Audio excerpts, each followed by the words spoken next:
I would like to take a moment before we get into today's main episode and to talk about my sponsor for the podcast. Podmatch is a new podcasting site dedicated to all podcasters. The platform helps hosts get connected with potential guests to appear on their show, as well as allow guests to find podcasts that will give them a chance to share their story.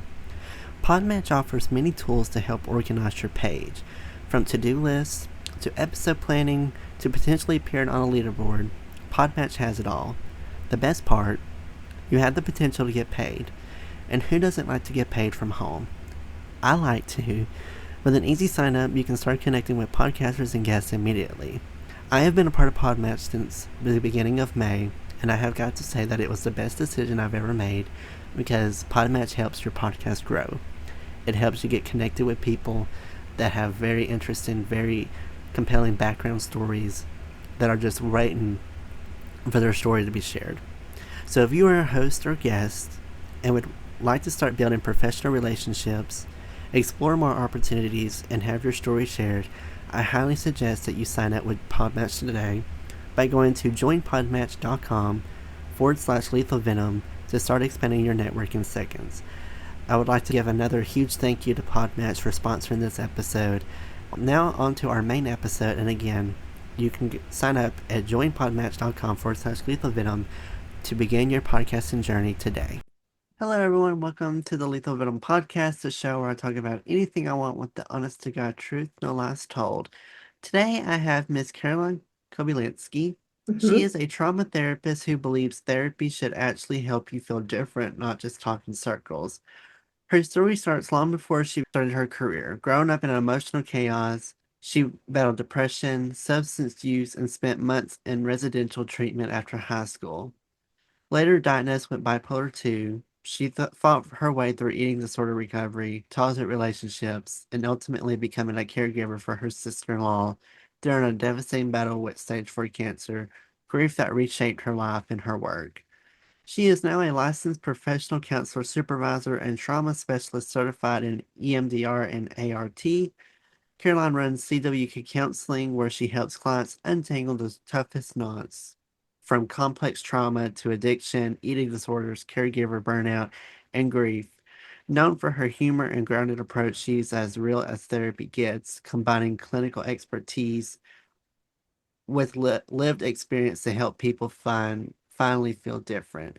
So I'd like to give a huge welcome to Caroline. Thank you so much for coming on today. Yeah, that intro makes me sound like so professional and like really good at my job. Well, I mean, if you weren't good at your job, you wouldn't be at the stage of your career, so you must be doing it correct. It's true. I love my job. I feel like this is totally what I was called to do. There's no part of any job that it doesn't have parts of it that are hard, but I count it a privilege to work with my people every week. So, yeah, I'm happy to be here and talk to you about my story and share some stuff for your viewers that might be helpful in processing their own stuff and just kind of some practical tips that I have learned along the way. So feel free to introduce yourself and tell me a little bit about yourself and share your journey with my listeners. Just feel free to say it all. Yeah. Okay. So I'm from a small town in East Texas, and half of it is in Texas and half of it is in Arkansas. And it was a very small town to grow up in. We had parties in fields around bonfires. That's how small of a town it was. And so I moved to Dallas, which is where I live now, in 2010 full time. And so that's kind of taken me to where I am at this point. Um, Growing up, I had bipolar 2 disorder. I have had that my whole life. And so, really dysregulated as a kiddo, had really big emotions, and kind of nobody knew what to do with them. I'm the third of four children. My sister has type 1 diabetes, and my older brother has like crazy ADHD.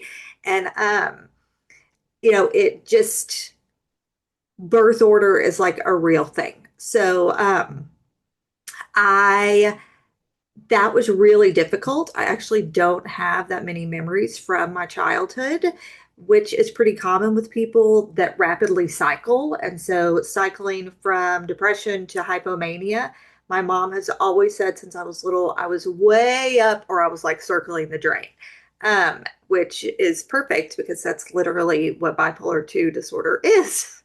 um, so high school was really hard for me.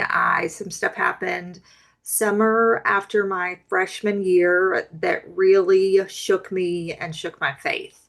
And that was the first time that I can ever remember having a significant depressive episode. And so throughout high school, I learned to self-medicate with alcohol and pot and cocaine, a little bit of ecstasy here and there, but those were my main three. Um, and it was just a shit show. It was really, really, really hard. It was hard on me. It was hard on my family.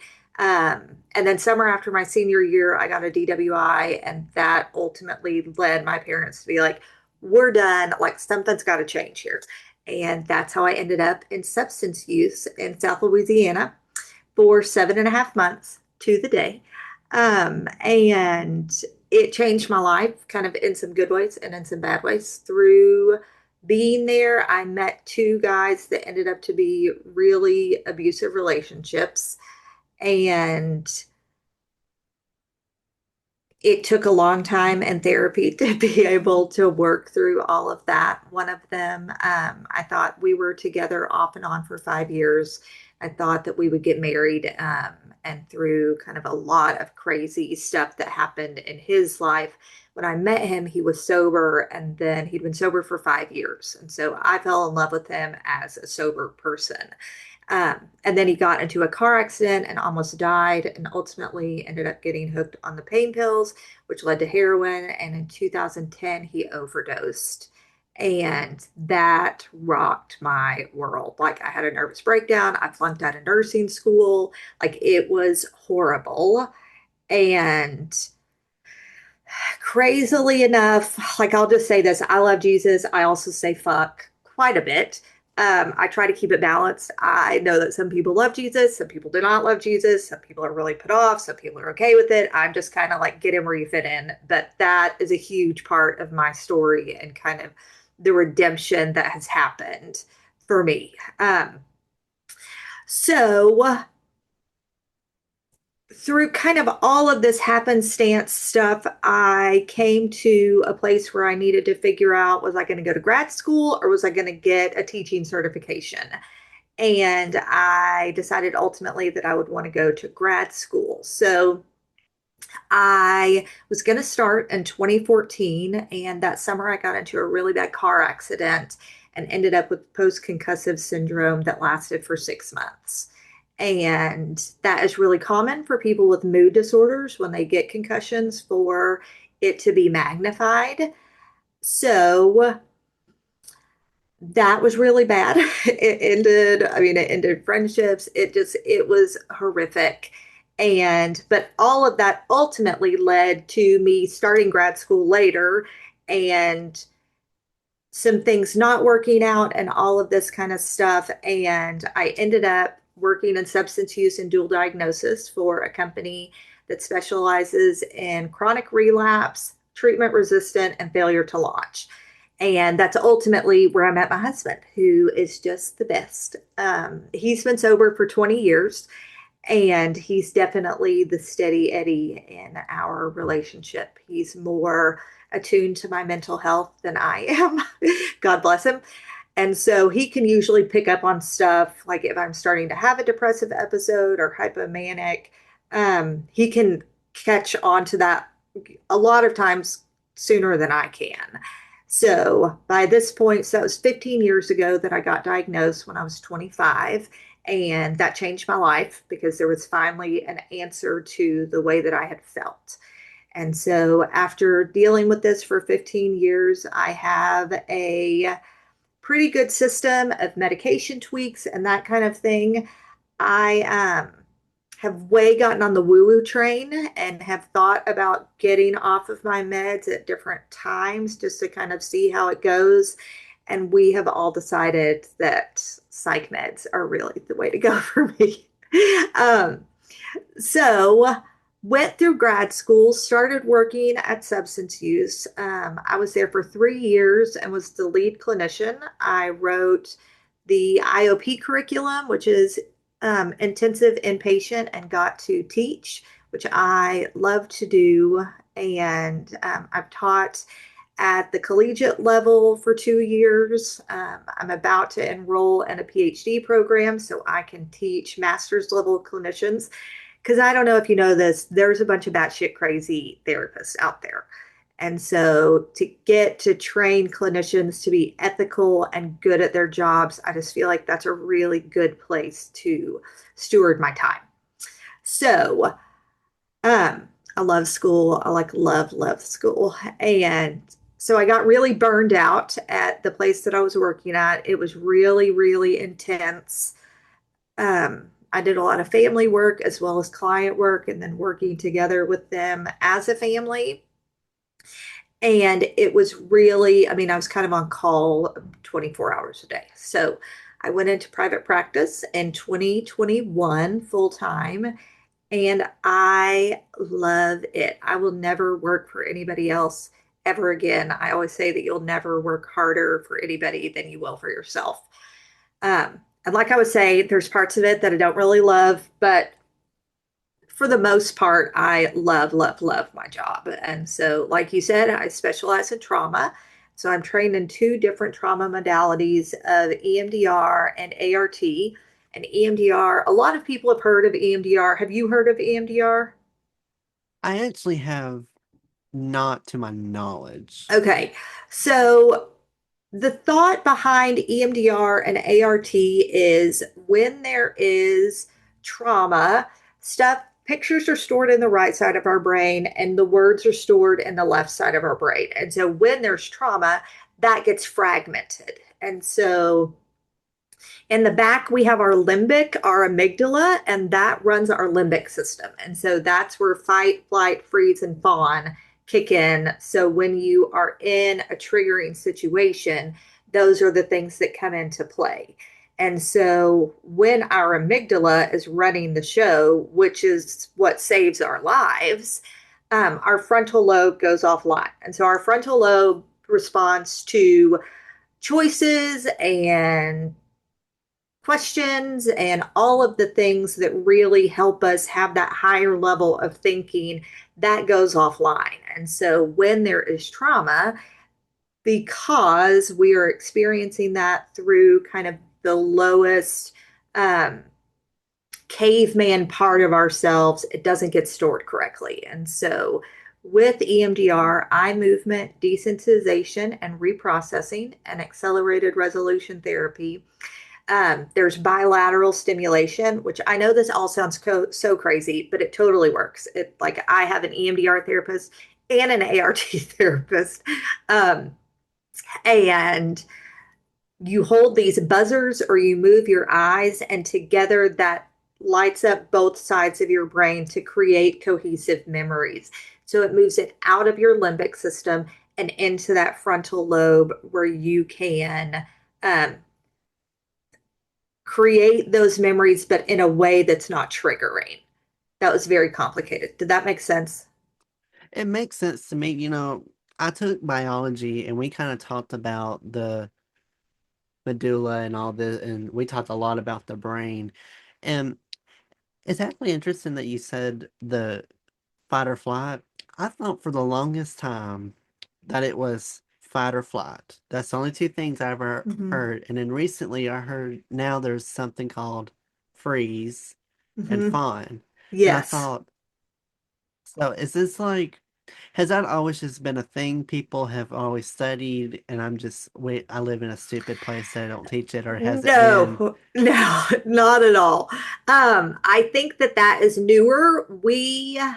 In the last probably 10 to 15 years, psychology has really started working from a bottom up instead of a top down system. And so it used to be that people thought if you could just deal with this in your brain, then it would all just work out. But the thing that we've learned is trauma is stored in our bodies. And so when we smell something, when we hear something, when we're in a situation that corresponds to whatever this adverse experience, whether it was big or little, our bodies experience that and they go back into this limbic state. And so, as we have learned more about that, um, freeze and fawn have come more into the picture. And especially fawn, that is a way newer. Like I probably just learned about fawn like 7 or 8 years ago.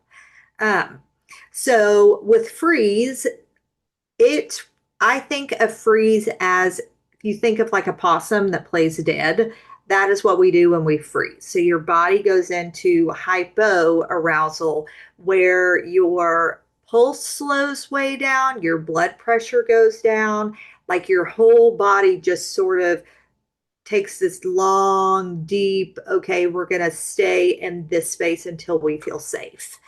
So that is freeze, but there's also functional freeze. And I don't know if I do videos on Instagram and TikTok, and I guess they translate to my Facebook page. Um, but they're just kind of random, 30-second tidbit things. And I can't remember if I did a video on it or a blog about it.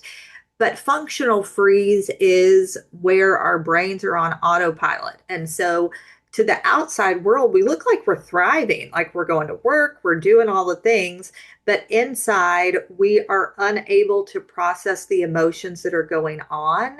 And so while we are exteriorly, is that a word? On the exterior, we are I don't know if that's a word or not. On the exterior, we are functioning well, but inside our brains are on autopilot.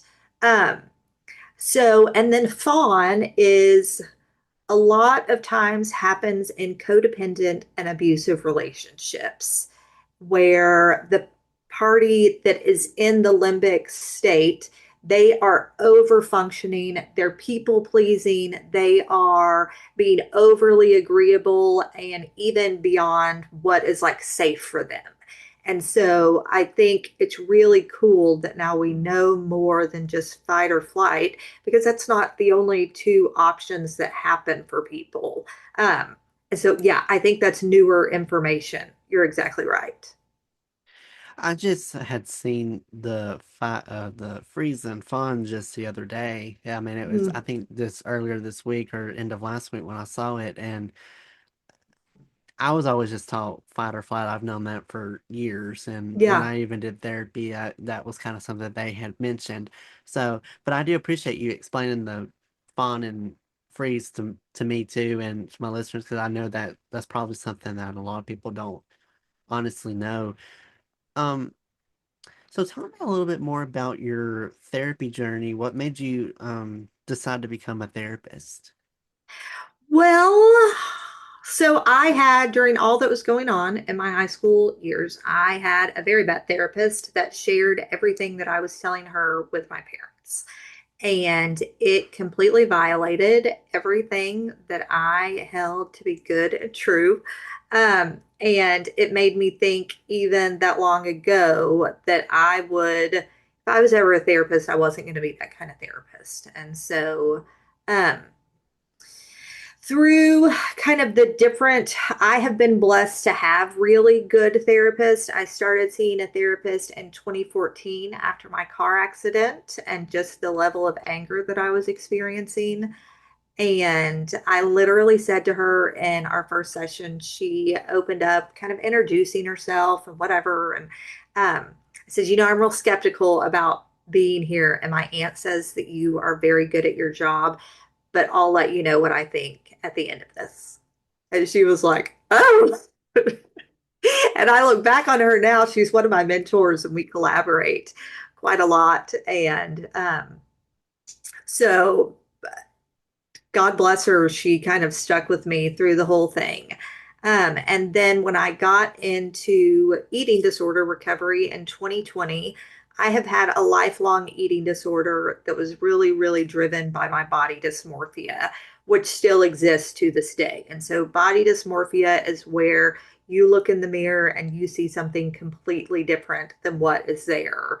Um, and to this day, I know that when I look in the mirror, what I'm seeing is not accurate. And so, even though I've been in recovery for the last 5 years, I still know that that's a part of my struggle.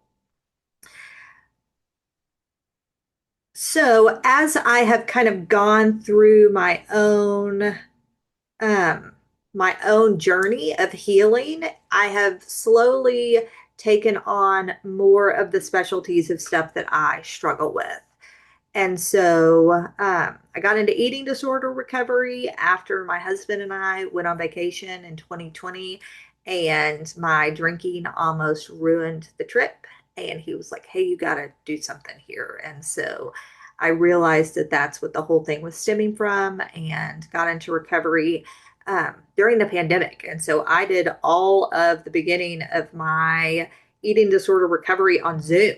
And so a lot of people think that you can't connect through Zoom, but that was not my experience at all. And so if you have listeners and followers that are thinking that they want to get in therapy but can't find anybody they like in their area or don't have access to somebody they like in their area, I'm totally a fan of Zoom. I do telehealth now still with a significant number of my clients. So, definitely, I think that that is always an option.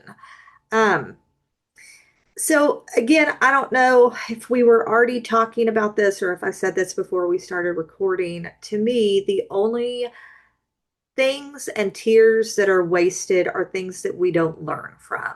And so, my life has been sort of a series of shit shows, but through the Lord and his faithfulness, whether I realized that that's what that was at the time or not, um, it's all just sort of worked out. I was talking about it to my dad yesterday, and he said, you wouldn't have chosen any of those things to go through, but having gone through them and come out on the other side and experiencing the level of healing that I have now and that I'm able to share with my clients is an experience that I wouldn't be able to have any other way.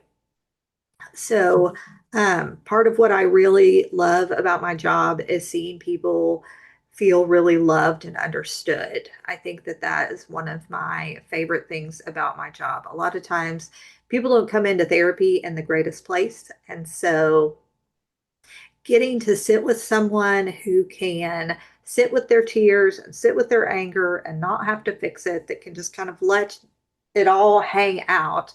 I love that about my job. Um, the other thing that I love about my job is through the trauma therapy that I'm trained in, seeing people come in and really be able to lay down these false beliefs that they've had about themselves all their lives. I work with significant trauma. And I also have some people that it's just like, you know, they're like, this is not that big of a deal. And usually I'm like, this is a big deal. But for people that we would say have big T trauma, that have been sexually assaulted or neglected, from childhood, whatever abuse, kind of whatever that looks like. I had a client that was adopted when they were 12 or 13, and before that had been in and out of foster care up until then, and had been in some really, really awful situations where they were sexually transgressed kind of by every home that they were in. And we were doing some ART, and she started crying, or it makes me cry. And she said, I thought this was all my fault. I mean, she's in her 30s. And she has carried that around her whole life, that this thing was her fault. And to see her be able to identify that lie and believe a truth, I mean, that is, I can't even describe how powerful that is. Um, and I love that I get to be a part and witness and just be a conduit of seeing people heal. I mean, it's just really fucking badass. Um, so yeah, did that answer your question? That was sort of a tangent. That answer, and it kind of the thing that you had made about some people could listen to this kind of goes and ties into the next question. Everyone doesn't experience childhood trauma. They've never really experienced trauma in their life. So, how do you explain to someone the definition of trauma when they usually go, "Oh, my childhood was perfect. I didn't do any of this." So, through Yes, your absolutely. therapist, what or therapy journey, how's the best way you can explain that to someone that's never Yes. experienced it? So, in my EMDR training, I got trained in EMDR in 2018. And through that, we have kind of language that we have big T trauma and little T trauma. And so, big T trauma, we is like a car accident or being molested, like something that's like horrific. But then we have little T trauma of just kind of the daily things that go on, the social emotional stuff that happens. When we are little, we take absolute truths, and that is the truth that shapes our lives. And so one lady in the training stood up and gave her thing, and she said that she's so afraid of public speaking. And she said, I don't know why I am. I know this is very common. And through the float back technique, which is part of what you do in these two different modalities, she was able to come back to a time in kindergarten where they were sitting like desks facing each other. Mhm. And the teacher thought she was cheating on a spelling test. And really, there was this boy sitting across from her that she had a crush on in kindergarten. And the teacher called her out and embarrassed her. And she was able to float back to that's this thing that has created this lifelong issue. And so, I mean, Mhm. that's not who would think that like your kindergarten teacher getting onto you is going to like shape the rest of your life. Um, and so kids are so egocentric that if something happens, they think that they are the broken ones as opposed to the system being broken. And so that is where a lot of these negative beliefs, these lies that we have, that we keep getting into the same situation over and over again, um, that's where that comes from. And so little T trauma, maybe a critical parent, maybe it's a coach that, was riding you all the time. Maybe it's a sibling that was, critical or mean. Um, I worked with one client that had, what was it? I'm stupid. I can't remember if it was I'm stupid or I'm a bad person, and had brought home their spelling test or something and had shown it to their parent, and the parent just kind of looked at it and didn't say anything. And they took this like belief that like there's something wrong with me. And if you think about that and think about the best parents, like maybe the parent had a headache, maybe they had had a really long day, like all of these things that could have possibly been that didn't even have anything to do with the kiddo, but because of that experience, it shaped who they became. And so we think of trauma, as these big, huge things, but little t trauma over time really adds up to do the same amount of damage. So, that's how I explain it. I think a lot of times also there can be a sense of guilt when people blame their parents for trauma because my parents were great. They did everything they could. Like there's nothing big that happened. And trauma is not about what happens to you, it's about what happens inside of you. And Gabor Mate talks about that a ton. And he is just the bee's knees. I love him and his approach to trauma. And I think that's such a good picture of it's not about what happens to you, it's about what happens inside of you in response to that. I think that's a good thing to go off of because kids, especially if they were a good kid and they didn't get in trouble, sometimes if you're like really good in school and you get in trouble for one thing for that one time, that sticks with you forever. Yes, absolutely. So of course, some kids that get in trouble every day, it doesn't really affect them. It's something that it they get used to it every day because they just do what they do. But for someone said that they got straight A's, never cheated at once, and have the accusation that they cheated, that's going to stick with them for a long time. That will stay with them, and that will affect them tremendously. I had a Yeah. similar experience happen to me. I think I was in fourth grade when it happened. We were taking a math test, and I was kind of looking around the room, and I happened to look behind me up above, and I guess someone behind me thought I was cheating off their paper. How they thought I was cheating when I was looking up at the ceiling, I don't know. But I remember Yeah. she went up and told the teacher what had happened, and of course I tried going up there and justify like I didn't know what the question was, and I was just looking around the room, and then I remember they did like kind of the tier thing. So it was like everyone was on green and then yellow and red. I remember I had to put Hmm. my thing up on yellow, and I was just it was embarrassing because I'd never really Yes, gotten in trouble, and so I was like I never looked around the room again after that day. I was like I'm not doing it. So to some people it's that's kind of where trauma can come from. absolutely.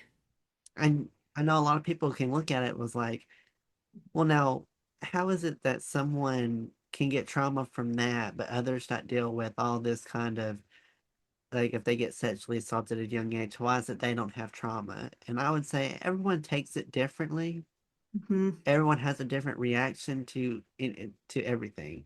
Someone might could watch a TV show that has I say blood in it, and someone that won't be affected by it, and then some people when they see just a little droplet of blood pass out. So I mean, you can't really tell how everyone's going to react. Everyone Absolutely. everyone reacts differently to what is scenario. So just because they're not reacting to it doesn't mean it doesn't really affect them. It just they can cope with it a different way. Absolutely. And that's what I talk about all the time. If I could figure out resiliency and bottle that up, I would never have to work another day in my life. People just come with resiliency, and you can't explain why.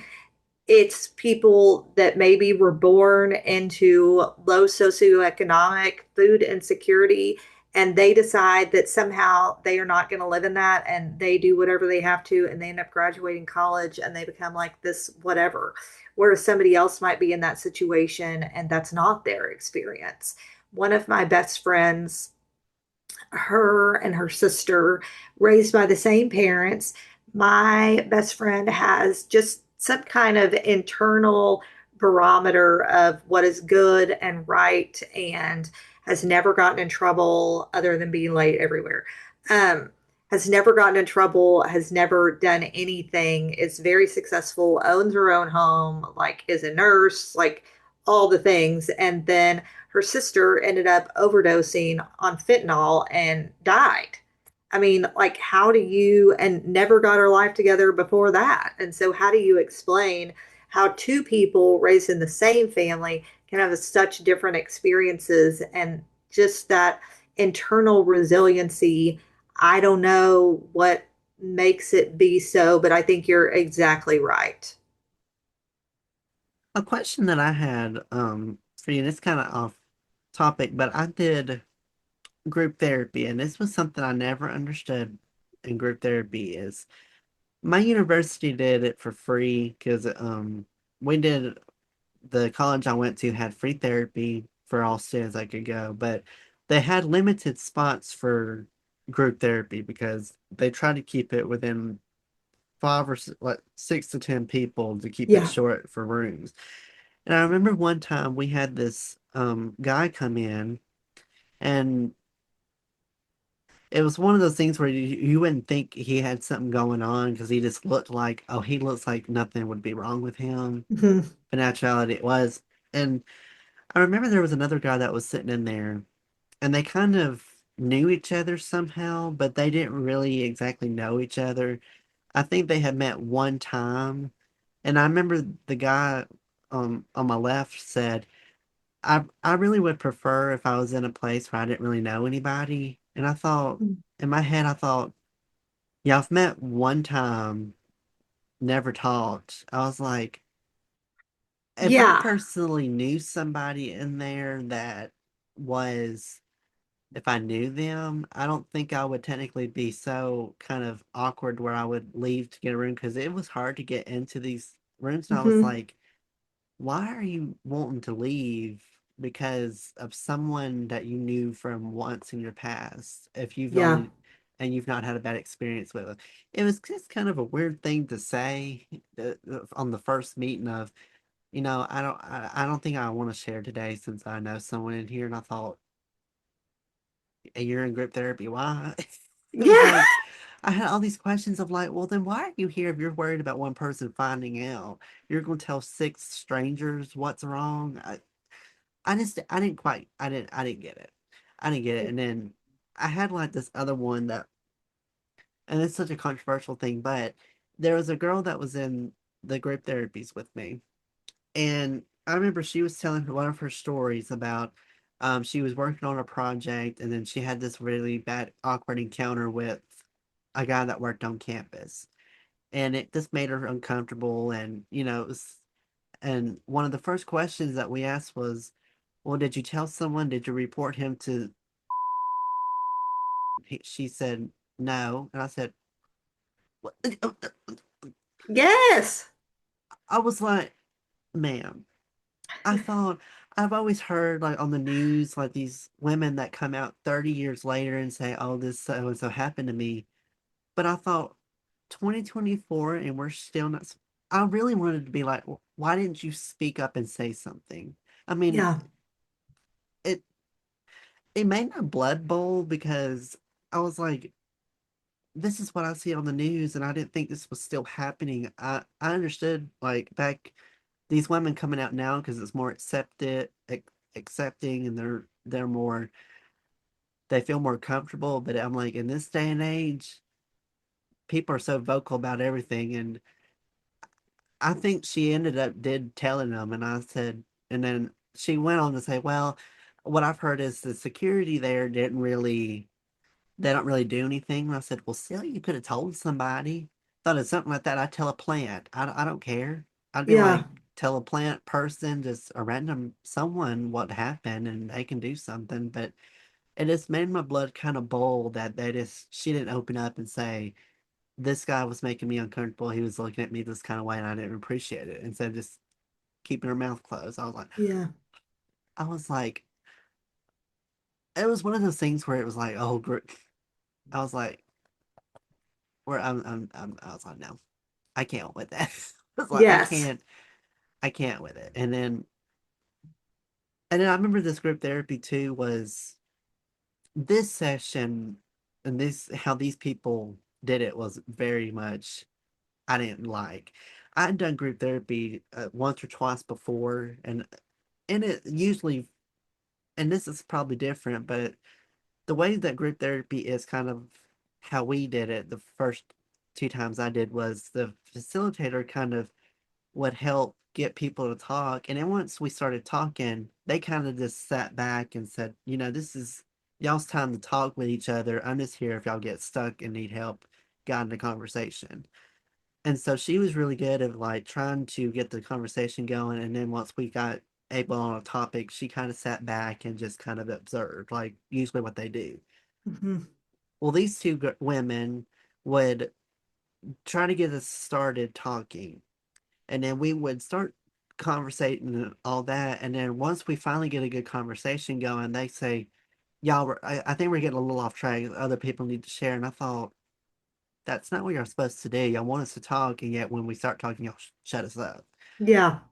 There was like, and then they really talked about this thing for 20 minutes about race discrimination, and I can't remember what it was, but I remember there was, I think, some discriminating going on campus. And I know for 20 minutes they talked about it, and I was surprised someone in our group said, "Can we shut up talking about this? I think we've talked about this long enough. We've kicked the horse enough." Was literally what she said, and I thought, and I spoke up. I said, "Yeah, I think we've. I don't know why we're still talking about it." So I've had like you good and bad experiences with therapists, and you know, uh, that group therapy. They wanted us to come back and for the last session before I graduate, and said maybe we could do like an honest opinion about each other. And I said, "Oh, I'm just gonna skip that one," because I thought y'all don't Yeah, want me to speak my honest opinion. I thought, mm-mm. that's not helpful. Talk about a traumatic event. Why would you? No, that's a horrible idea. So it also was raining, but I thought, oh, I have a thing that came up, family emergency, and it was just, I don't want to say my honest opinion about them because I thought this has honestly been the worst group there would be here. I like the other two better. Y'all did not do a good job, but I thought Yeah. I'm about to graduate. And I don't want to punish myself and not graduate due to some comments. I thought I better just not show up, and so I didn't go because I thought I'm not getting in trouble. I've worked too hard. I'm too close. So I said no. I love that. Groups are so hard. I ran groups for the first 3 years of my career, and they are, it's just hard, especially in the beginning. At least y'all wanted to be there. Running groups with people who do not want to be there is like pulling teeth. Oh my gosh. Um, and I think that everybody's not cut out to run groups because groups, you kind of, in the beginning, you're doing, I can't remember what all the phases are, but in the beginning, you're encouraging people to get to know each other. And then once the Yeah. group gets flowing, it's Hmm. really just your job to kind of sit back and allow them to take it where they want to. And obviously, if people are monopolizing the conversation, like you want to do something about that. Right. Um, but having it be kind of your time to have a diatribe and then have people respond to that, like that's not, no, that's not a good plan. Right. You explained that very well, and that's how the first lady that I had, it was just one woman. She did it so well. I mean, to sat back and listen. So the stages that you actually had mentioned was actually how they um did it. That's how it went. We spent usually the first meeting and sometimes the second one because we get new people come in and out. We just introducing ourselves, and then once we kind of got our normal crowd, then we went on to um talk about other stuff, and then we kind of just bounced off each other and talked. So that's how it was, and yeah, I personally didn't like them. I think they had a lot of work to do, and then they had for some reason this other woman come in and was like as an observer, and at the end she kind of would give a recap of what she learned. It was just kind of a weird, it was something Yeah. different. It was just really odd, Yeah, it sounds like it. and we Sounds like lost a she lot was of. making it more about her and less about y'all.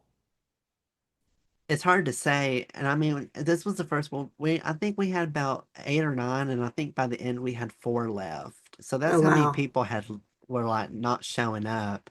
And the first few meetings, I went to every meeting. I never did skip one, and no one really ever skipped unless it was actually for an emergency or something.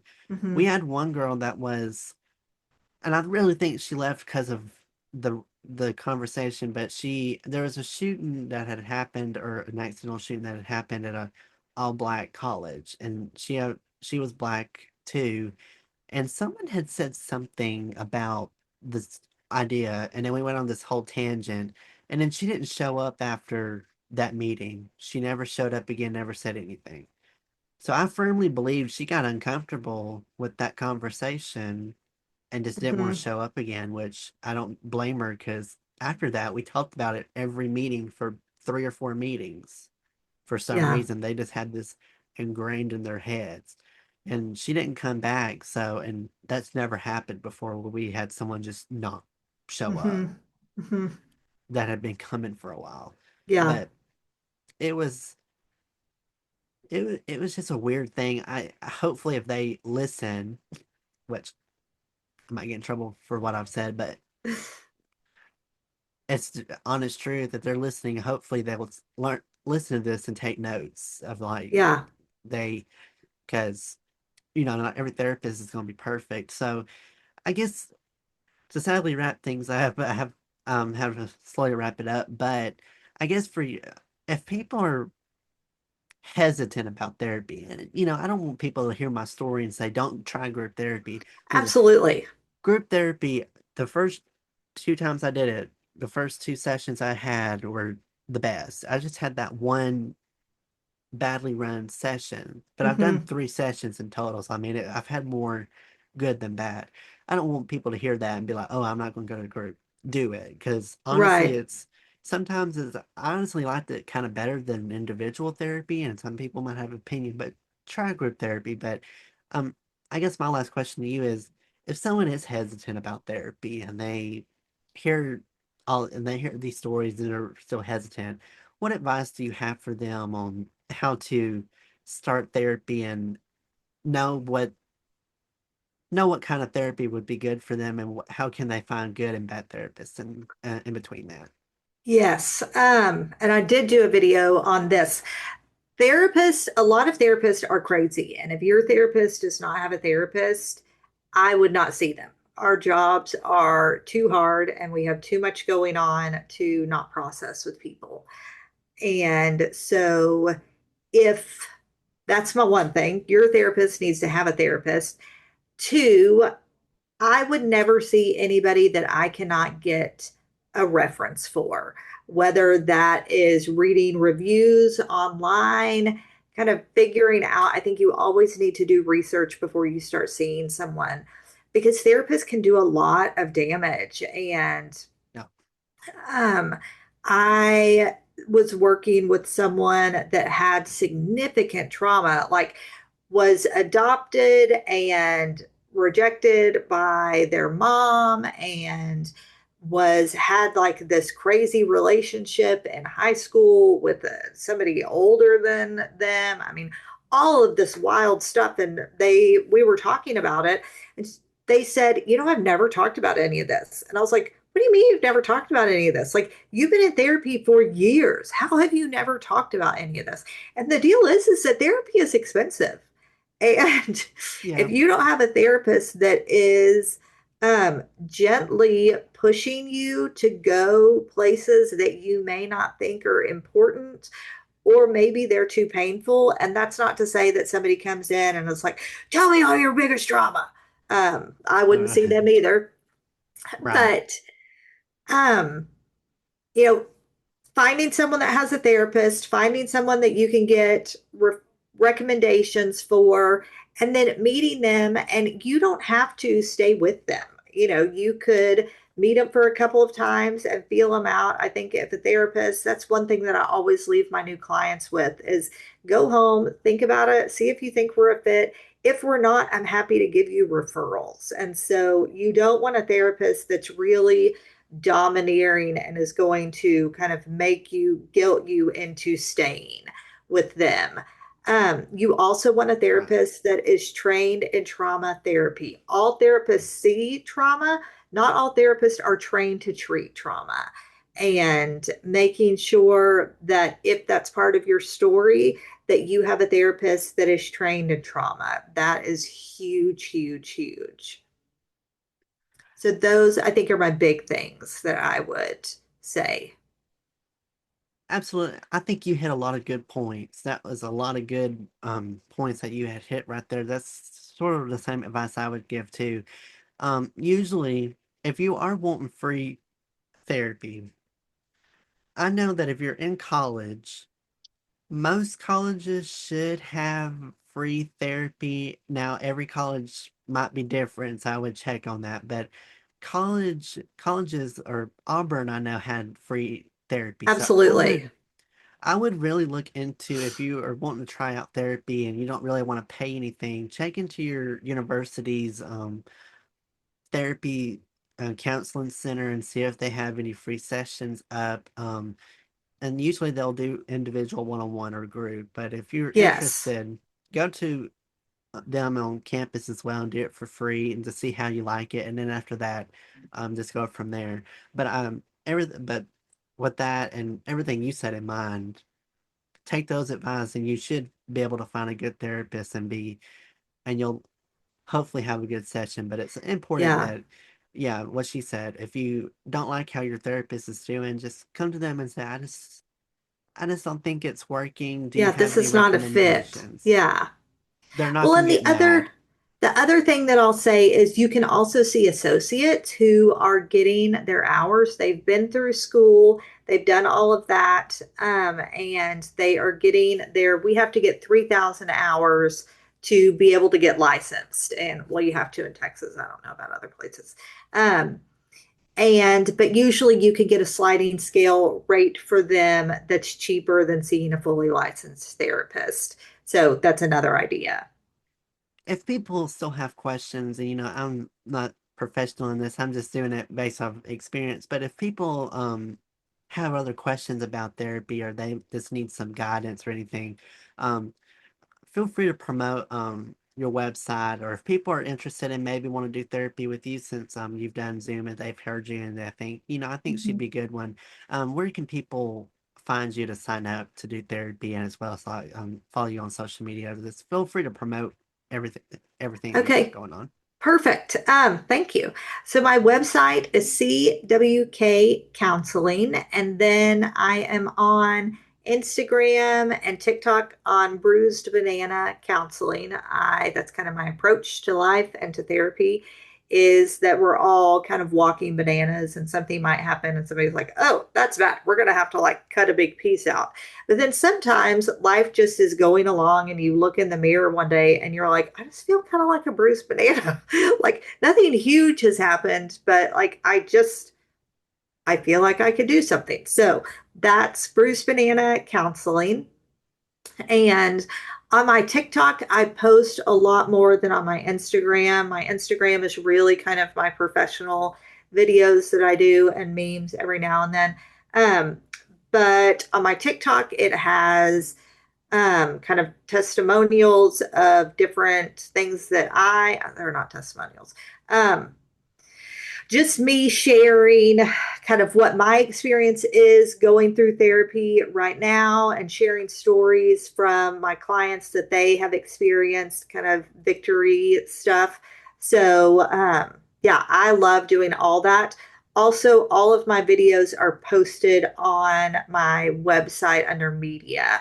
So, I am licensed in Texas, Louisiana, Alabama, Florida, and Colorado. I'm working on getting licensed in Georgia and Arkansas, but they're ridiculous people and it's taking forever. Um, but yeah, I would love to help people, if I can find a therapist. If not, see me and see what we can do. Yeah, I love life transition work. That's one thing that I really, really enjoy. So whether that's college or first jobs or empty nesters or divorced or whatever it is, I really love working with life transition stuff. So that's another area that I really like. And I will put all of her links in the description below as well. So they're all easy access to where you don't have to find everything. I'll put her website and social media platforms down there as well. I'll put her Instagram and TikTok, Facebook, everything down there. If you'd like to follow me, Instagram and TikTok is Lethal Venom Podcasts on there. Facebook, Twitter, and YouTube, it's Noah's Podcasts on there. You're more than welcome to follow Lethal Venom wherever you get your podcast from. I'm on all the major platforms: Spotify, Apple, Amazon, iHeartRadio, YouTube, Pandora. It's everywhere. Feel free to follow so you get new updates of when new episodes come out.